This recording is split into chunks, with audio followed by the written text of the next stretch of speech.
Now when Rachel saw that she bore Jacob no children, Rachel envied her sister, and said to Jacob, "Give me children, or else I die." And Jacob's anger was aroused against Rachel, and he said, "Am I in the place of God, who has withheld from you the fruit of the womb?" So she said, "Here is my maid Bilhah. Go into her, and she will bear a child on my knees, that I also may have children by her." Then she gave him Bilhah her maid as wife, and Jacob went into her.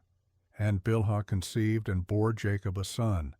Then Rachel said, "God has judged my case, and he has also heard my voice, and given me a son."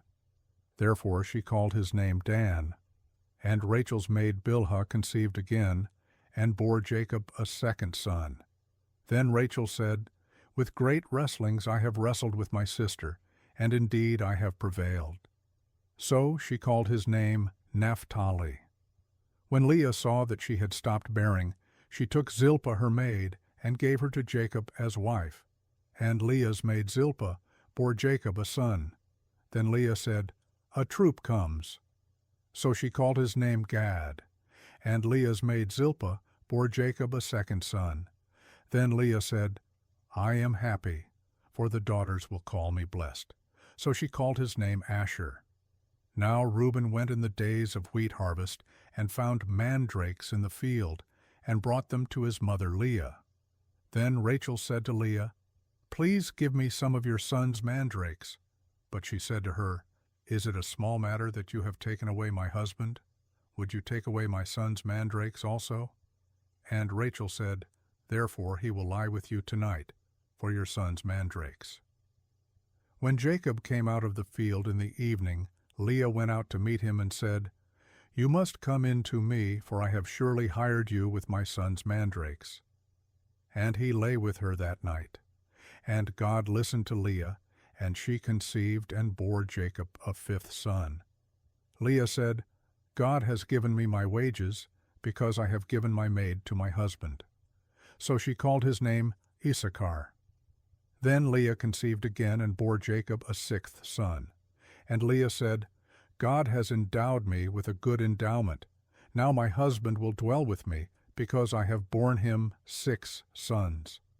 So she called his name Zebulun. Afterward she bore a daughter, and called her name Dinah. Then God remembered Rachel, and God listened to her, and opened her womb. And she conceived and bore a son, and said, "God has taken away my reproach." So she called his name Joseph, and said, "The Lord shall add to me another son." And it came to pass, when Rachel had borne Joseph, that Jacob said to Laban, "Send me away, that I may go to my own place and to my country. Give me my wives and my children for whom I have served you, and let me go, for you know my service which I have done for you." And Laban said to him, "Please stay, if I have found favor in your eyes, for I have learned by experience that the Lord has blessed me for your sake." Then he said, "Name me your wages, and I will give it." So Jacob said to him, "You know how I have served you, and how your livestock has been with me. For what you had before I came was little, and it has increased to a great amount. The Lord has blessed you since my coming.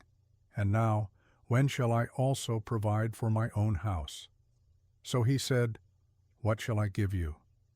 And Jacob said, "You shall not give me anything. If you will do this thing for me, I will again feed and keep your flocks. Let me pass through all your flock today, removing from there all the speckled and spotted sheep, and all the brown ones among the lambs, and the spotted and speckled among the goats. And these shall be my wages. So my righteousness will answer for me in time to come, when the subject of my wages comes before you. Every one that is not speckled and spotted among the goats, and brown among the lambs, will be considered stolen, if it is with me." And Laban said, "Oh, that it were according to your word." So he removed that day the male goats that were speckled and spotted, all the female goats that were speckled and spotted, every one that had some white in it, and all the brown ones among the lambs, and gave them into the hand of his sons. Then he put 3 days' journey between himself and Jacob, and Jacob fed the rest of Laban's flocks. Now Jacob took for himself rods of green poplar and of the almond and chestnut trees, peeled white strips in them, and exposed the white which was in the rods. And the rods which he had peeled he set before the flocks in the gutters, in the watering troughs, where the flocks came to drink, so that they should conceive when they came to drink. So the flocks conceived before the rods, and the flocks brought forth streaked, speckled, and spotted. Then Jacob separated the lambs, and made the flocks face toward the streaked and all the brown in the flock of Laban. But he put his own flocks by themselves, and did not put them with Laban's flock. And it came to pass, whenever the stronger livestock conceived, that Jacob placed the rods before the eyes of the livestock in the gutters, that they might conceive among the rods. But when the flocks were feeble, he did not put them in, so the feebler were Laban's and the stronger Jacob's. Thus the man became exceedingly prosperous, and had large flocks, female and male servants, and camels, and donkeys,